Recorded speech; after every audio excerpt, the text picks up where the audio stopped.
Hey, what's up? It's Frank here from datadriven.tv. I am all dressed up, very nice, as is my friend here, Brian Moran, who now has a blue badge. And if you don't know what that means, yeah, there it is. We're not gratuitously showing you. It's blue. It's blue, which means he's a Microsoft employee. So congratulations. So what do you do at Microsoft? So like the fancy Microsoft people like to say I'm a data seller, but basically that means I'm a sales exec for our data and AI platform. Oh, because when you say data seller, you know what I think of? I think of some guy in the corner with the little thing, you know? Exactly. No. Yeah, we have like lots and lots and lots of acronyms that we all know what it means. Most people don't, and I don't really know what most of them mean because I'm still pretty new. As someone who went through this, it takes about 18 months for you to learn most of the Microsoft lingo. Fair enough. So you know, and you know there's always trouble afoot when two guys from Staten Island are like dressed up like in suits. Is this going to be on the internet? Uh-oh.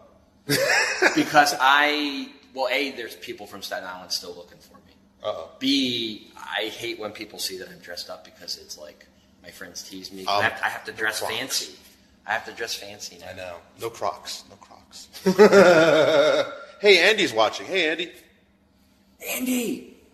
Is he there? Can you? Oh, look at that. Yeah, he's watching. That's cool. So this is going to be a data point. So I'll take the audio from this and post it to the podcast feed. So that's cool. So you sell data solutions now. Yep. I have about 144 accounts. Nice. My accounts are between Baltimore basically and down to Richmond. And I don't have, we have accounts that are called hypo accounts, which are the high performer. And my accounts are big, but they're not as big as the hypo accounts. Right. So I basically have all the data accounts we manage between Richmond and Baltimore. Very cool. So what's hot right now? Is it AI? Is it ML? Is it kind of big data solutions, streaming, IoT stuff? I mean, I guess everything. So I'm a data guy, so I'm going to need the answer. It depends, just because, right? Well, that's a classic consulting answer. Well, I'm a consultant too. Well, not anymore. Now I'm not. So it's weird. I've always been a consultant my whole life until now. But I'll say it depends for this reason. It depends on what customer I'm talking to, right? Maybe what line of business they're in. But I will say this, and I know data science is a topic near and dear to your heart, Andy's heart. If this ends up on Data Driven TV, to your subscribers there, most customers I'm having conversations with are very interested in learning more about our big data stack in general, but also in particular they want to figure out how our AI and ML and cognitive capabilities can help them. And I wish I had the quote in front of me, but I was with a big law firm yesterday, and I basically said, hey, if we had, they were all the technical people, and I said, if we had line of business partners in the room, the people who are customer facing, who are driving business units, and I were to say, what can I help you with that will help make you more money? Right, drive more business in whatever that looks like for you.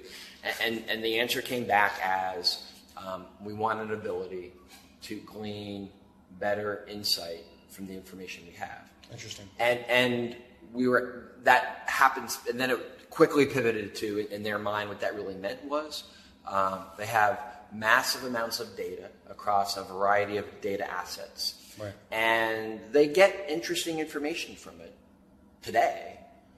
But they believe, and I think they're right, they believe that if we do some clever things with AI, ML, cognitive... Or just text mining. Sure, well, no, exactly. Right. Text mining, a lot of... Now, interestingly, a lot of my customers probably have no idea what the acronym LUIS, like the language understanding services, what that is. Yeah, he's a nice guy. Yeah, Luis. No, exactly. Yeah. Hey, Luis, he makes the best amount of cuts. He's one of the guys back in Staten Island looking for me still. Uh-oh. But everybody wants to basically be able to have a conversation with their data, if you think about it, right? Sometimes they don't know exactly what question they want to ask. Sometimes it's in their mind. A lot of it's exploration. Yeah, it's exploration. Right. And so, but from the UX perspective, I'm excited about helping our customers roll out some Lewis pilots, so that we can have a UX that allows for them to engage the chatbot or Bing search or whatever it is in a manner that's conversational. And for people who don't know, Lewis is not well, I'm sure there's a guy named Lewis somewhere, but it stands for language understanding. Language understanding. Interpreting? So here, don't laugh at me because like I'm selling this. Right. It's language understanding, and the S stands for service. Yeah. I don't know what the I stands for. I think it's intelligence or interpreting. Don't tell my boss. But it's one of those. I mean, it's Yeah. basically a way that you can give it raw text, and it will parse it and come up with entities and kind of constructs where it does something that the human mind does pretty naturally, where it reads a bit of text and then comes up with context and instructions. It's what powers chatbots. It's ultimately that's what's what behind it is. Cortana. The concept of what it is, it's domain-specific contextual modeling, right, around a subject area. So if I wasn't even prepared to have this conversation, but almost any conversation that we have will say things that are 100% obvious to you and I what they mean. Right. But the reality is we're providing relatively robust, advanced, cognitive, we're using our frontal cortex to say, here's what that means. Right. And historically, computers have a hard time doing that with respect to natural language processing. That's true. It's, you could do speech recognition, and I can say something and then convert that to text. But what does that mean? What does that mean? Cortana messes that up all the time for me. Like, right. Hey, what's the weather? I don't know what a feather is. No, exactly. Where if you're providing kind of context, subject area knowledge, it wouldn't say that, because it would be like, even if I think that's what Frank said, I know. Well, I mean, I don't know what kind of fetishes you might have, so that's a whole. But mostly it's not feathers; it's mostly weather, probably. Right. It's mostly weather. That's not really where I wanted to go. That's hilarious. But I think the key there is that it opens up Lewis and things like that. Open up raw text sets to advanced analysis. Right. And Microsoft Stack is actually pretty good at this. Yeah. And even so, I might be remembering this wrong, but I think you and I did a little mini thing like this. Yeah. Back at Ignite.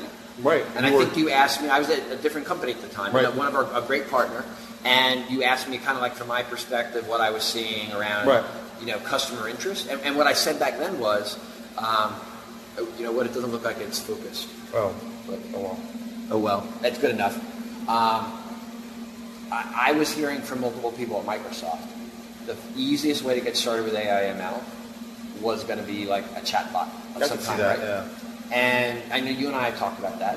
And so, even back then, I had never heard of the acronym of Lewis. I had never heard of Lewis until I went to, we met in Inspire, but then I was at Ignite in the fall. Right. And I went to the AI track there. And that's where I learned about Lewis. And I think Lewis is the key to chatbot because you could type something, and on the back end there could be cognitive analysis happening, doing machine learning against the data. But how's the chatbot really going to understand what you need? And that's the secret sauce of Lewis. Right. So you can say, order me a pizza, and it's going to know concept of verb, subject, object. Right. Right. Well, cool. So it's been great catching up with you, and subscribe to Data Driven on iTunes, Stitcher, and Android, Google Play, and wherever fine podcasts are sold. Have a great day.